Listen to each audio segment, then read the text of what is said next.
युद्ध एक ऐसा शब्द जिसके नाम से ही आंखों में तबाही के मंजर नजर आने लगते हैं। सिर्फ बम, गोली, धमाके और चारों तरफ फैली बर्बादी के सिवा और कुछ नजर नहीं आता। लेकिन आज हम जिस युद्ध के बारे में बात करने जा रहे हैं, उस युद्ध में ना तो गोली चली ना ही धमाके हुए। ये युद्ध विचारों का था। हाँ, ये बात जरूर है कि विचारों के इस युद्ध ने कई देशों को बर्बाद कर दिया, उनके टुकड़े कर दिए और ये युद्ध जाना गया कोल्ड वॉर के नाम से। इस युद्ध में एक तरफ था यूएसएसआर और दूसरी तरफ the United states of America. आखिर क्या था ये कोल्ड वॉर और क्यों इस युद्ध को इतिहास के सबसे खतरनाक युद्ध के तौर पर देखा जाता है? वर्ल्ड वॉर 2 के खत्म होने के साथ ही कई बड़े यूरोपियन साम्राज्य डूब गए और उदय हुआ वर्ल्ड के 2 सुपर पावर्स का। इनमें से एक था यूएसएसआर और दूसरा the United states of America. भले ही विश्व युद्ध के दौरान दोनों देश एलाइज रहे हो, लेकिन युद्ध समाप्ति के तुरंत बाद इन दोनों देशों के बीच एक नया युद्ध ठन गया था। ये युद्ध था विचारों का और इकोनॉमिक पॉलिसीज का। एक तरफ यूएसएसआर पूरी दुनिया में कम्युनिज्म को बढ़ावा देना चाहता था, वहीं दूसरी ओर अमेरिका का एकमात्र मकसद था कि कैपिटलिज्म का बोलबाला विश्व के हर देश में हो। इन दोनों देशों के इस आपसी रंजिश में इनका अपना तो कुछ खास नहीं गया, लेकिन एशिया समेत विश्व के कई देशों को इस वॉर का खामियाजा भुगतना पड़ा। इस युद्ध में कभी भी अमेरिका और यूएसएसआर एक दूसरे के खिलाफ हथियार लेकर युद्ध में आमने सामने नहीं उतरे, लेकिन विचारों के युद्ध की वजह से इस युद्ध को कोल्ड वॉर का नाम दिया गया। 1930 में जोसेफ स्टालिन ने यूएसएसआर की सत्ता अपने हाथ में ले लिया। इसके बाद नवंबर 1933 में American president Franklin D Roosevelt ने सोवियत के साथ अपने रिश्तों को सही करना चाहा, जिसके लिए उन्होंने एम्बेसडर विलियम ब्यूलेट को मॉस्को भेजा। लेकिन उनका ये एक्सपीरियंस मॉस्को को लेकर अच्छा नहीं रहा, जिसके बाद यूएस और सोवियत के रिश्तों में दरार कायम हो गया। इसी समय में यूएसएसआर कई देशों पर लगातार इन्वेजन करते हुए अपनी टेरिटरी को बढ़ा रहा था और साथ ही साथ अपने फोर्सेस को स्ट्रॉन्ग कर रहा था, जिसकी वजह से यूएस को सोवियत से खतरा महसूस होने लगा। 1940 सेकेंड वर्ल्ड वॉर का समय चल रहा था और इस वक्त 3 सबसे ताकतवर देश यूएस, ब्रिटेन और यूएसएसआर ने एक अलायंस बनाई, जिसके कारण हिटलर को हार का सामना करना पड़ा। 1945 में वॉर खत्म होने के बाद अलायंस अभी भी मौजूद थी, पर अमेरिकन प्रेसिडेंट हैरी ट्रूमैन ने सोवियत प्रीमियर जोसेफ स्टालिन को कॉन्फ्रेंस से बेखबर रखते हुए लोगों के बीच एक न्यूज शेयर की, जहां उन्होंने न्यूक्लियर वेपन्स के सक्सेसफुल टेस्टिंग की अनाउंसमेंट की। कुछ हफ्तों के अंदर अगस्त 1945 में यूएस ने जापान के 2 शहर हिरोशिमा और नागासाकी पर एटॉमिक बॉम्ब गिराए और जापान को हार मानना पड़ा। स्टालिन को अमेरिका के एटॉमिक प्रोजेक्ट की जानकारी पहले से ही थी, इसलिए जब उसने सुना कि हिरोशिमा पर एटम बॉम्ब गिराया गया है, तो उसने इस न्यूज पर बहुत एहतियात बरतते हुए रिएक्ट किया। स्टालिन ने यूएस के एटॉमिक बॉम्बिंग पर रिएक्ट करते हुए इसे मानवता के खिलाफ बताया था। उसका ये भी कहना था कि अब अमेरिका अपने एटम बॉम्ब का प्रयोग यूएसएसआर के खिलाफ भी करेगा। हालांकि उनका ये डर वाजिब भी था, क्योंकि यूएस के पास अब एटॉमिक बॉम्ब था, जिससे सोवियत को ये डर हो गया कि यूएस इस बात का एडवांटेज जरूर उठाएगा। इसलिए अब यूएसएसआर भी अपना एटॉमिक बॉम्ब बनाने की जद्दोजहद में जुड़ गया और फाइनली 1949 में अपना पहला एटॉमिक बॉम्ब की टेस्टिंग भी कर ली। लगातार हुए 2 विश्व युद्ध के कारण दुनिया भर के सारे देशों की हालत काफी खराब थी। ऐसे में अमेरिका और सोवियत दुनिया के सबसे ताकतवर देश बनकर सामने आए। इसके बाद दोनों में सबसे ताकतवर बनने की होड़ शुरू हुई और साथ ही शुरू हो गया कोल्ड वॉर। इतना ही नहीं, 1945 में हुए पोट्सडैम कॉन्फ्रेंस के दौरान पोलैंड के बाउंड्री को लेकर सोवियत नाराज था, जो कोल्ड वॉर के कई कारणों में से एक बना। कम्युनिज्म आइडियोलॉजी को पूरे दुनिया भर में फैलने से रोकने पर उठाए जा रहे अमेरिका के कदम को लेकर Soviet union leader Joseph Stalin ने इसे आने वाले वॉर का इशारा समझा। जैसा कि अमेरिकन प्रेसिडेंट ट्रूमैन ने ऑलरेडी मार्शल प्लान को बनाकर दुनिया के सभी देशों को कम्युनिज्म से बचाने का प्लेज ले लिया था, वैसे ही यूएसएसआर ने भी द कॉमन फॉर्म को पेश करके अमेरिकन डॉलर इकोनॉमिक सिस्टम को क्रिटिसाइज किया और कम्युनिस्ट कंट्रीज को कैपिटलिज्म से बचाने के लिए अपना सपोर्ट दिखाया। इतना ही नहीं, अमेरिका के बढ़ते इन्फ्लुएंस के चलते यूएसएसआर ने यूरोप को पॉलिटिकल बाउंड्री में बांट दिया और इसका नाम रखा आयरन कर्टेन। ये दीवार यूरोप को सीधे दो भागों में बांटती थी। एक तरफ था यूएसएसआर सपोर्टेड ईस्टर्न यूरोप और दूसरी तरफ था वेस्टर्न यूरोप जो कि कैपिटलिज्म से इन्फ्लुएंस था। इसी दौरान बर्लिन वॉल भी बनाया गया था, जिसके टूटने के बाद इसे कोल्ड वॉर के मेमोरियल के तौर पर देखा जाता है। इस लड़ाई के दौरान दोनों में से किसी देश ने भी दूसरे के खिलाफ डायरेक्ट वॉर घोषित नहीं किया, क्योंकि वो अच्छे से जानते थे कि दोनों के पास एटॉमिक बॉम्ब की क्षमता थी, जिससे वो एक दूसरे को काफी ज्यादा नुकसान पहुंचा सकते थे। इसी वजह से ये पहली युद्ध बनी जहां वेपन्स का इस्तेमाल बेहद कम देखने को मिला। वर्ल्ड वॉर 2 के अंत के साथ ही स्टालिन की लीडरशिप में कम्युनिज्म पूरे यूरोप में फैलता जा रहा था। छोटे देशों को मिलाकर ऑर्गेनाइजेशन बनाने का दौर शुरू हो चुका था और ये सबसे पहले यूरोप से शुरू हुआ था, जहां वेस्टर्न यूरोप के अधिकतर कंट्रीज यूएस से मिल गए, वहीं ईस्टर्न यूरोप के अधिकतर कंट्रीज यूएसएसआर के साथ हो गए और इसीलिए इसे आगे चलकर वेस्टर्न एंड ईस्टर्न अलायंस का नाम दिया गया। स्टालिन के जीवन का एकमात्र लक्ष्य बन गया था कम्युनिज्म को बढ़ावा देना। दूसरी ओर अमेरिका भी कैपिटलिज्म को एग्रेसिवली बढ़ावा दे रहा था। इसी बीच यूरोप के देश अपना अपना अलाइनमेंट देख रहे थे, लेकिन बर्लिन के हालात अलग थे, क्योंकि जर्मनी सोवियत ऑक्यूपाइड जोन और अमेरिकन ऑक्यूपाइड जोन में बटा हुआ था। बर्लिन उन दिनों वेस्टर्न और ईस्टर्न बर्लिन में बंटकर जर्मनी को डिवाइड करता था। ऐसे में जर्मनी पर अपना पूरा इन्फ्लुएंस करने के लिए स्टालिन ने 1948 में वेस्टर्न बर्लिन को जोड़ने वाले सारे एयरलाइंस, रोडवेज और कैनाल्स को बंद कर दिया, ताकि वहाँ के लोग झुक जाए। ऐसे में वेस्टर्न बर्लिन को मदद पहुँचाने के लिए अमेरिका ने एयरक्राफ्ट का सहारा लिया और लगभग 1 साल तक कार्गोस के जरिए अपने एलाइज को मदद पहुँचाई। अमेरिका के इस एक्ट को बर्लिन एयरलिफ्ट का नाम दिया गया। हालांकि इस तरह बर्लिन स्टारवेशन से तो बच गया, लेकिन पूरा यूरोप इस एक्ट के बाद युद्ध के कगार पर आ गया। इस एक्ट के बाद कोल्ड वॉर ने एक अलग लहर पकड़ ली। अप्रैल 1949 में नेटो बनाया गया। इसमें यूनाइटेड स्टेट्स और वेस्टर्न यूरोप के अधिकतर देश शामिल थे। इस ऑर्गेनाइजेशन ने यह अनाउंस किया कि नेटो के आर्टिकल 5 के अकॉर्डिंग कोई भी देश अगर नेटो मेंबर्स पर अटैक करता है तो बाकी के सारे देश मिलकर उससे लड़ेंगे। नेटो के इस तरह के प्लेज ने कोल्ड वॉर को और हवा दे दी। कोल्ड वॉर की सरगर्मी के बीचों बीच अब एशियन देश भी झुलसते जा रहे थे। ऐसी स्थिति कोरिया में भी बनी, जब कोरिया में भी अमेरिका और यूएसएसआर ने अपना अपना वर्चस्व बना लिया। ऐसे में नॉर्थ कोरिया कम्युनिज्म के सपोर्ट से फॉर्म हुआ और वही साउथ कोरिया अमेरिकन कैपिटलिज्म से प्रभावित होकर अपना देश बना लिया। ऐसे में कम्युनिज्म और कैपिटलिज्म विचारधारा के बीच की लड़ाई कोरिया में भी हुई, जिसमें हार जीत किसी की नहीं हुई, लेकिन कोरिया के लाखों लोगों की जान जरूर चली गई। इस युद्ध में नॉर्थ कोरिया को स्टालिन और माओ की कम्युनिस्ट गवर्नमेंट सपोर्ट कर रही थी, वही साउथ कोरिया का सपोर्ट यूएसए कर रहा था। दोनों यही चाहते थे कि पूरे कोरिया पर उनका अकेला राज हो।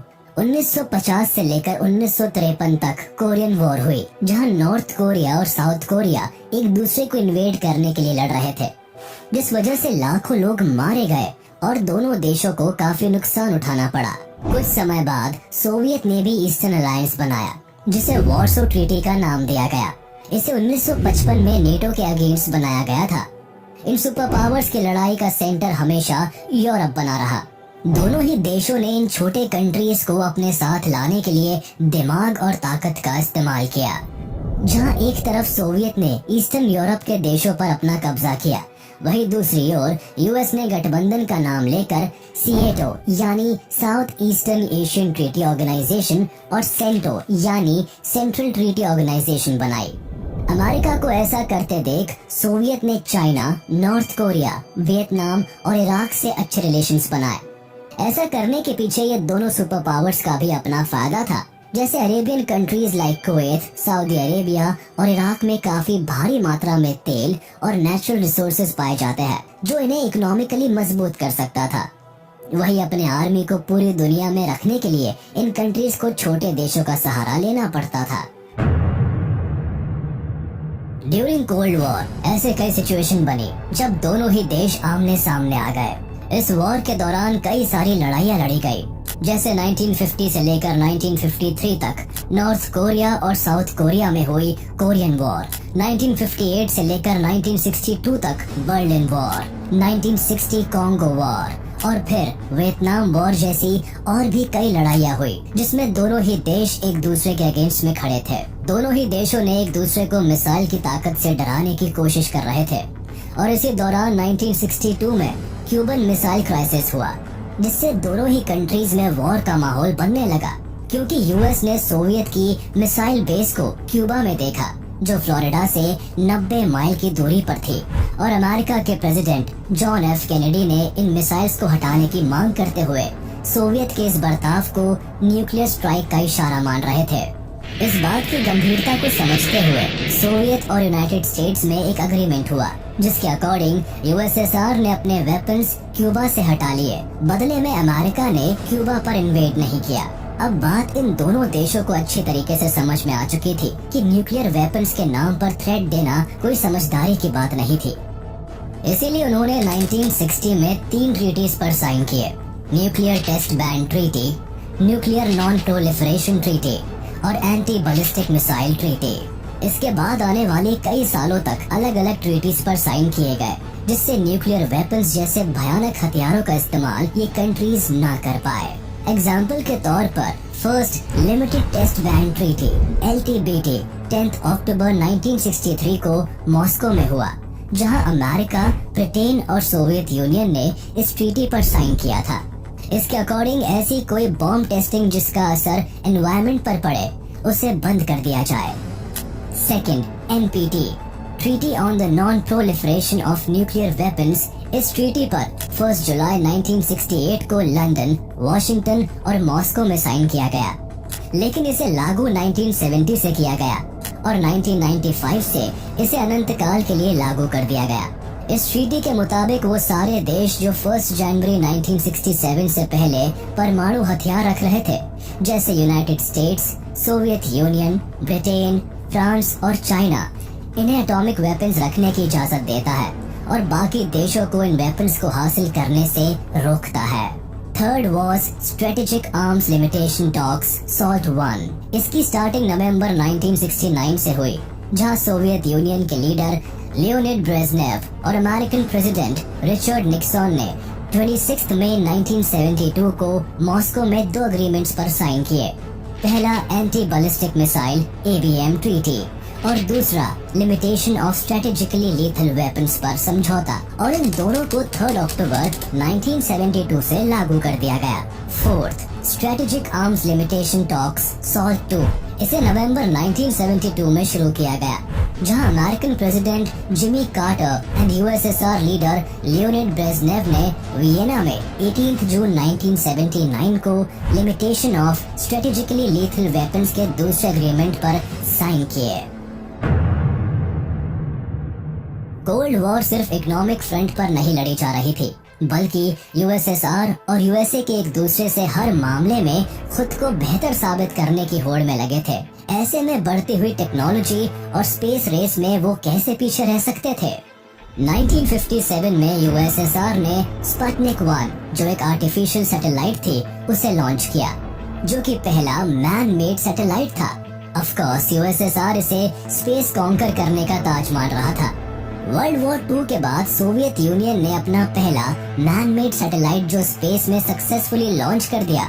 अब अमेरिका ने इसे स्पेस साइंस डेवलपमेंट के तौर पर नहीं, बल्कि वेपन एडवांसमेंट के तौर पर देखा। दोनों ही देश अब टेक्नोलॉजी का इस्तेमाल करके सर्विलेंस डिवाइस और मजबूत वेपन्स बनाने की होड़ में लग गए, ताकि वक्त आने पर या वॉर के कंडीशन में कोई एक देश अपने स्पेस सैटेलाइट का यूज करके दूसरे पर भारी ना पड़े। यूएसएसआर के सैटेलाइट लॉन्च के बाद यूएसए को लगने लगा कि यूएसएसआर बैलिस्टिक मिसाइल्स में यूएसए से काफी एडवांस हो चुका है, और अगर यूएसएसआर कभी भी यूएसए पर हमला करता है तो यूएसए बिल्कुल कमजोर पड़ सकता है। इस तरह से व्यूज ने उन दिनों मिसाइल गैप थ्योरी को जन्म दिया था। हालांकि यूएसए तब भी यूएसएसआर से मिसाइल्स के मामले में काफी आगे था, लेकिन इस स्पेस टर्न आर्म्स वॉर ने यूएसएसआर और यूएसए को अधिक से अधिक हथियार बनाने के लिए मजबूर कर दिया। 1960s आते तक दोनों अपने डिफेंस के लिए हजारों वॉरहेड्स बना चुके थे। इसके बाद 1962 में यूएसएसआर ने अपने वॉरहेड्स क्यूबा में प्लेस कर दिए, जिनकी जानकारी अमेरिकन इंटेलिजेंस को मिली, और इस तरह क्यूबा से इन सारे हथियारों को हटाया गया। क्योंकि क्यूबा में मिसाइल मिलने के बाद से यूएसए और यूएसएसआर के बीच काफी टेंशन क्रिएट हो गई थी, लेकिन ये समझौता शांति से हो गया और उसका नाम दिया गया क्यूबन मिसाइल क्राइसिस, जो कि आर्म्ड रेस का ही बाय प्रोडक्ट था। जल्दी ही 1969 में यूएस ने पूरी दुनिया में अपना नाम अमेरिकन एस्ट्रोनॉट नील आर्मस्ट्रॉन्ग के बदौलत रोशन किया, जिन्होंने चांद पर पहला कदम रखा, जिसके साथ ही अमेरिका ने स्पेस में अपनी जीत को मानते हुए स्पेस रेस को खत्म किया। कोल्ड वॉर अब भी जारी था। दोनों ही देश वेपन्स की प्रोडक्शन भारी मात्रा में कर रहे थे एंड इसे सीक्रेटली सप्लाई कर रहे थे। कहीं ना कहीं दोनों ही देशों के मन में ये डाउट अभी भी थी कि आने वाले समय में ये वॉर हथियारों से करनी पड़ सकती है, जिस वजह से 1980 तक दोनों देशों में न्यूक्लियर वेपन्स की गिनती हजारों में हो गई। जहां यूनाइटेड स्टेट्स के पास करीबन 23,000 न्यूक्लियर हथियार थे, वहीं यूएसएसआर के पास 39,000 थे।